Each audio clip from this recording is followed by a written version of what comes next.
Hey, what's up, you guys? Today we're going to talk about our current events for the community.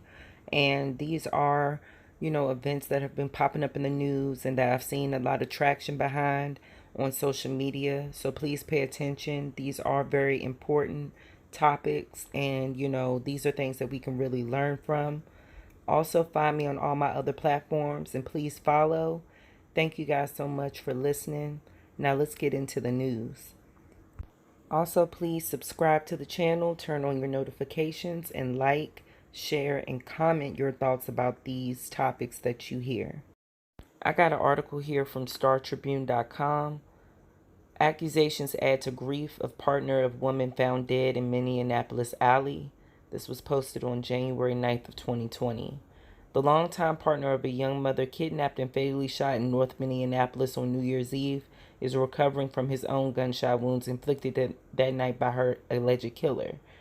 But he's also pained by accusations that he bears some blame for her fate. "They've got me looking like a monster," John Mitchell Momo said Wednesday in reference to the second-degree charges against Cedric Lamont Berry for the death of 28-year-old Monique Baugh. Search warrant affidavits tied her killing to a suspected drug robbery between Mitchell Momo and Berry, while a criminal complaint said the bloodshed occurred after Mitchell Momo was flaunting his cash on social media. As a result, he's been the target of blame on social media in the death of the mother of their two children.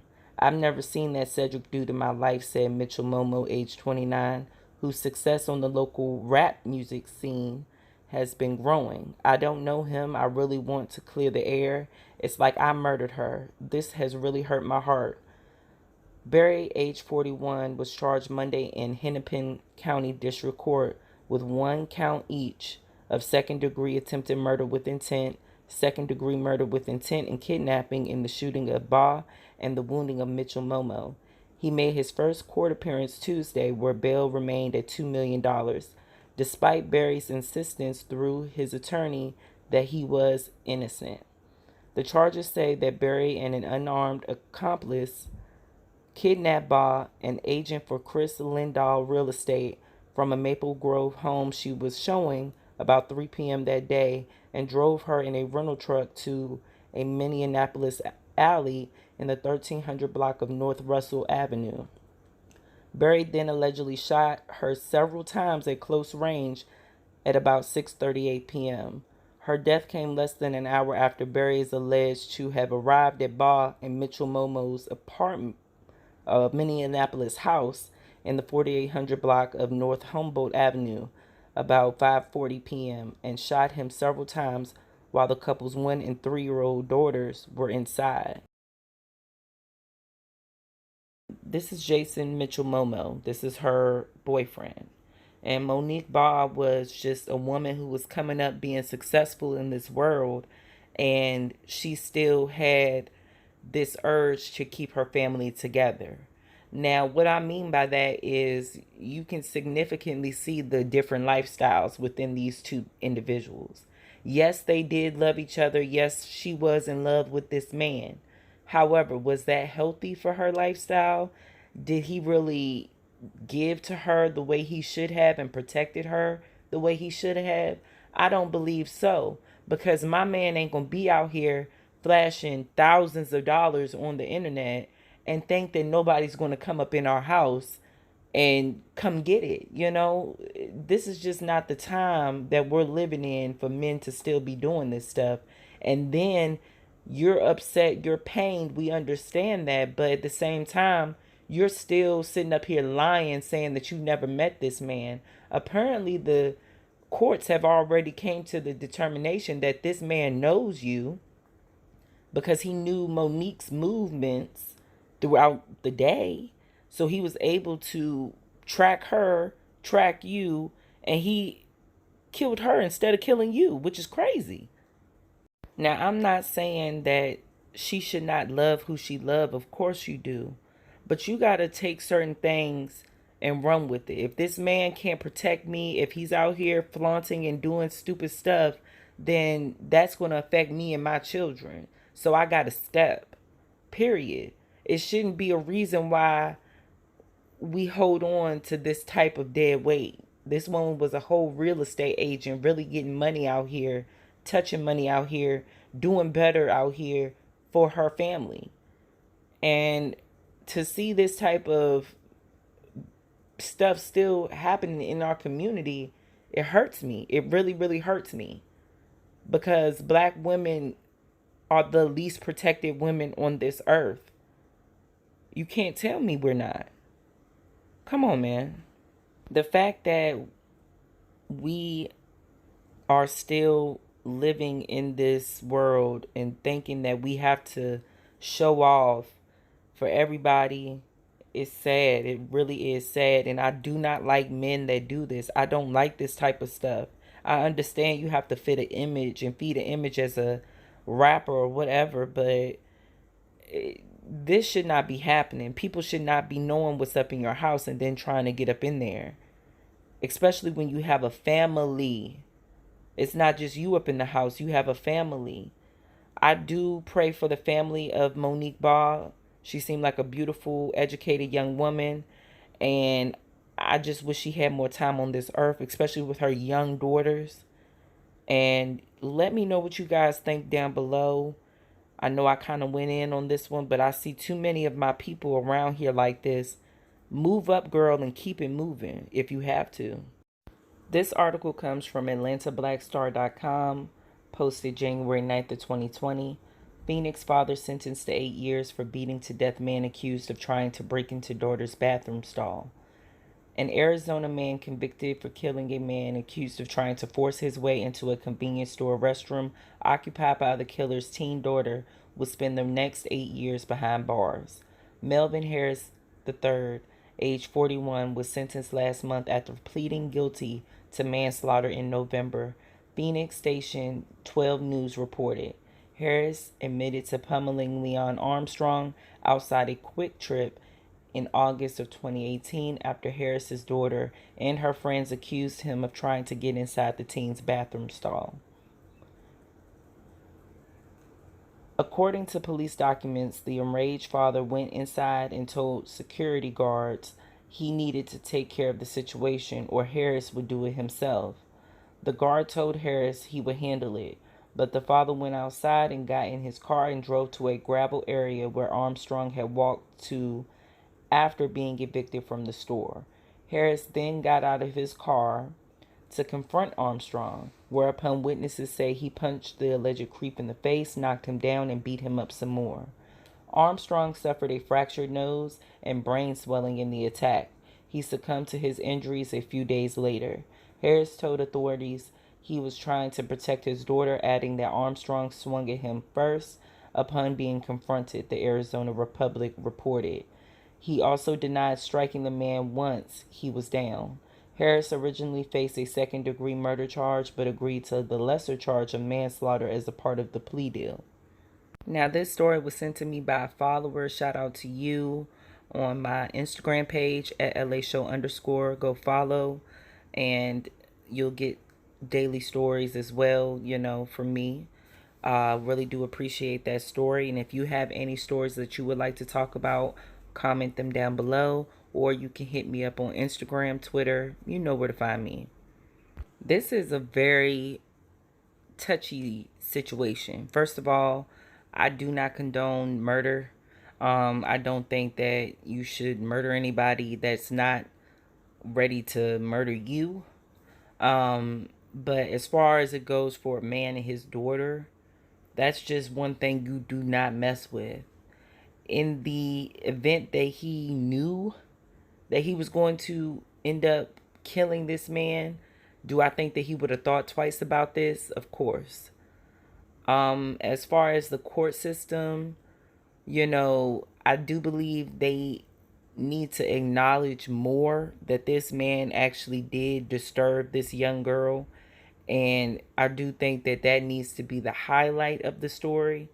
I do feel sorry for Mr. Harris and the family because, you know, we are losing a lot of our male figures, our father figures to the prison system. So this just adds on to the book. And he wasn't out here selling drugs. He wasn't out here gang banging or killing people. This was for his daughter. Let me know what you think about this story. Let me begin by saying we've been working throughout the last 2 weeks, particularly this weekend, very intensely with the Department of Corrections, Department of Public Safety. The Highway Patrol has been on the scene there for the past 72 hours. Order has been restored. We have command and control of both Unit 29 and 32.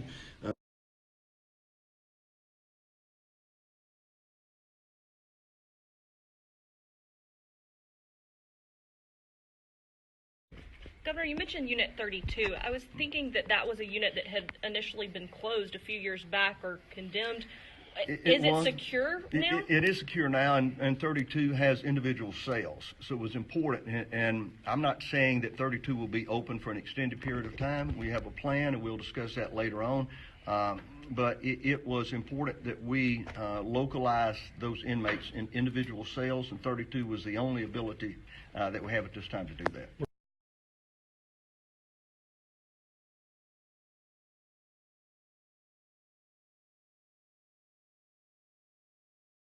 And make sure that we have a plan going forward, not only for their care, but also the protection of the guards that work there. The employees of the Department of Corrections are my first concerns there within that correctional facility.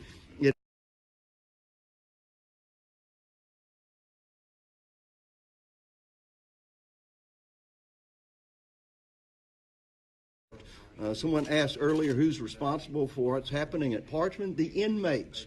The inmates are the ones that take each other's lives. The inmates are the one that fashion weapons out of metal. The inmates are the one that do the damage to the very rooms that they are living in there. So I would say you look to the inmates. There is no one that's perpetrating them to commit crimes within inside those walls of the penitentiary.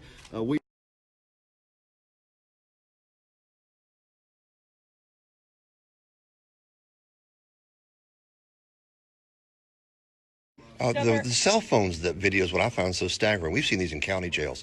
But these guys have cell phones, and they're putting social media out from inside the prison. They are not now, but they were.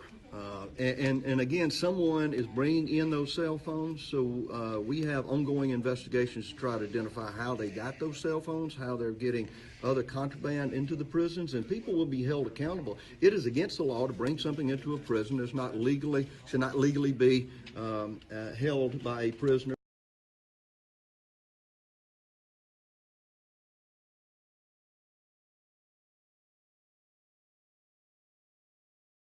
In our prisons. You're blaming the city of Jackson, the streets.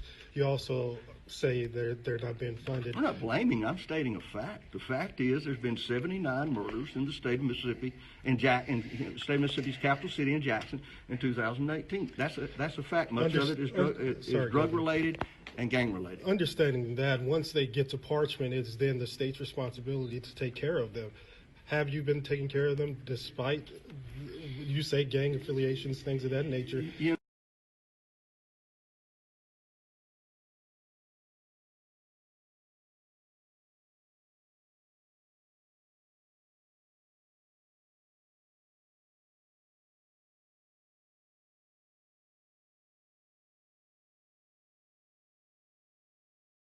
Got this article from January 9th of 2020 on WAPT.com. Some Parchman inmates being moved to nearby private prison. Jackson, Mississippi. Some inmates are being moved from Mississippi State Penitentiary at Parchman to a nearby private prison, state officials said. Unit 29, where the inmates were initially housed, has a failing infrastructure. Prison officials said. Inmates will be moved to Tallahatchie County Correctional Facility in Tutwiler, which is 10 minutes away from Parchman, officials with the Mississippi Department of Corrections said.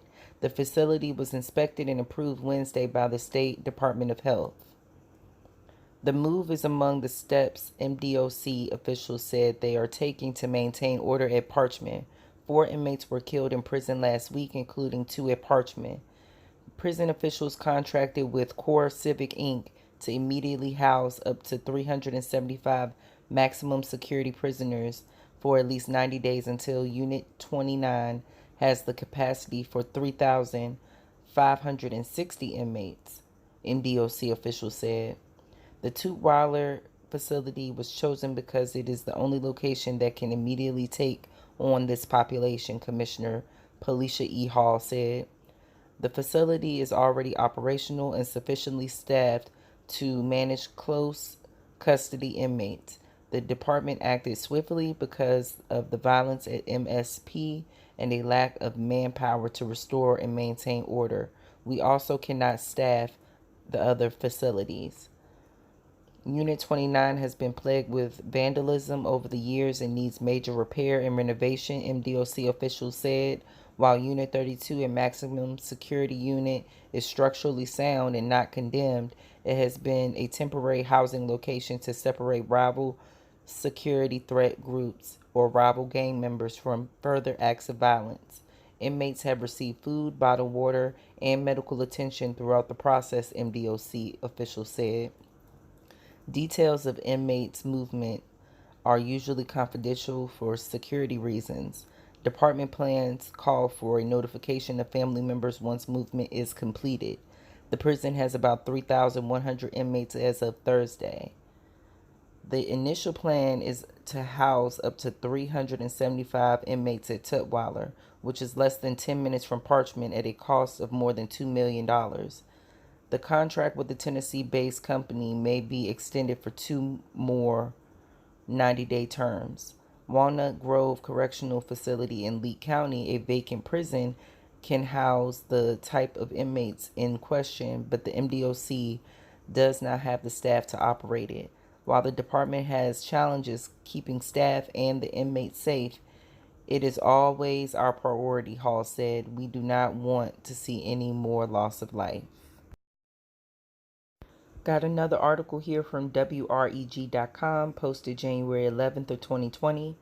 Yo Gotti and Roc Nation threaten Mississippi governor with a lawsuit over prison problems. Memphis, Tennessee. Memphis-born rapper Yo Gotti and Jay-Z's Roc Nation is threatening to sue the state of Mississippi with a civil rights lawsuit over the recent violence within the state prisons. TMZ is reporting Yo Gotti, whose real name is Mario Mims, called on Team Rock, the philanthropic arm of Roc Nation, to demand Governor Phil Bryant to make immediate changes in the state's prison system. A letter was sent to Governor Phil Bryant Thursday saying there will be legal action if Bryant does not improve the prison's conditions. According to TMZ, Gotti is upset after 2 inmates died in Mississippi State Penitentiary known as Parchman Farm. Governor Phil Bryant has previously blamed the recent violence within Mississippi prisons on gangs operating inside the system. In an article with the Associated Press, he says prisons are difficult to manage under the best of the circumstance. Over the last couple of weeks, 5 inmates have died in 3 different Mississippi prisons. In the letter to Bryant, Gotti and Roc Nation are giving the governor through the weekend to improve the situation, or attorney Alex Spiro will file a civil rights lawsuit. The Mississippi Department of Corrections posted on Twitter Saturday that cleanup is still underway. The Mississippi State Penitentiary's Unit 29 after the recent unrest.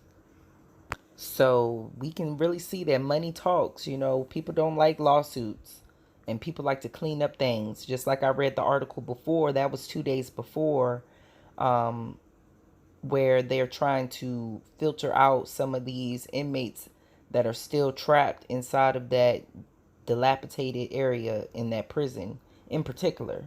The whole prison is trifling, but the least they could do is get those people out of there in the most dilapidated area, which is Unit 29, and get them into another facility around the area.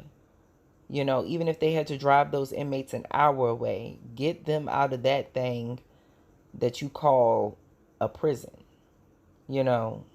And this just shows you how much, your voice matters, just lifting up and just sticking together and being able to say, hey, this is not right. Let me know what you guys think down below about these topics. If you have any that you would like to give to me, you can DM me or email me. And also, you know where to find me at. So please go follow me on all my platforms. Like, share, comment, subscribe, and turn on your notifications. And I'll be back.